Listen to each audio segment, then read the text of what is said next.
LinkedIn account restricted হলে অথবা account যদি ভেরিফাই করতে না পারেন তাহলে কিভাবে ক্লায়েন্ট পাবেন। অ্যাকচুয়ালি লিঙ্কডইনে করারই কোনো দরকার নেই, আপনি ফেসবুক থেকেও ক্লায়েন্ট জেনারেট করতে পারেন। আপনি মাত্র ৩টি স্টেপে ফেসবুক থেকে ক্লায়েন্ট পাবেন। ১ নাম্বার হচ্ছে ১০-১২টা গ্রুপ সিলেক্ট করুন। ১০-১২টি গ্রুপে যেয়ে দেখুন কোথায় অ্যাক্টিভলি ক্লায়েন্টরা প্রবলেম শেয়ার করছে অথবা কোন গ্রুপগুলো অ্যাক্টিভ, প্রতিদিন পোস্ট হয়। সেখানে এনগেজমেন্ট করুন, ফ্রেন্ড রিকোয়েস্ট পাঠান, তাদের সাথে কানেক্ট হন, তাহলে সে আপনার লিড হবে, মানে তাকে মেসেজ দিতে পারবেন।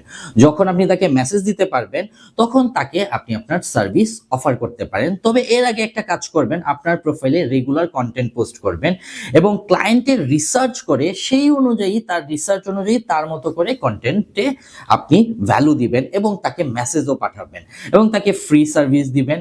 ছোট ছোট সার্ভিসগুলো ফ্রিতে দিয়ে দিলে দেখবেন সে ইমপ্রেস হবে এবং আপনার সার্ভিস নিতে আগ্রহ দেখাবে। আর এভাবেই ফেসবুক থেকে আপনি খুব সহজে ক্লায়েন্ট পাবেন লিঙ্কডইন ছাড়া। ফেসবুকের ফুল মার্কেটিং প্রসেস যদি আপনি শিখতে চান তাহলে কমেন্ট করুন ফেসবুক মার্কেটিং লিখে।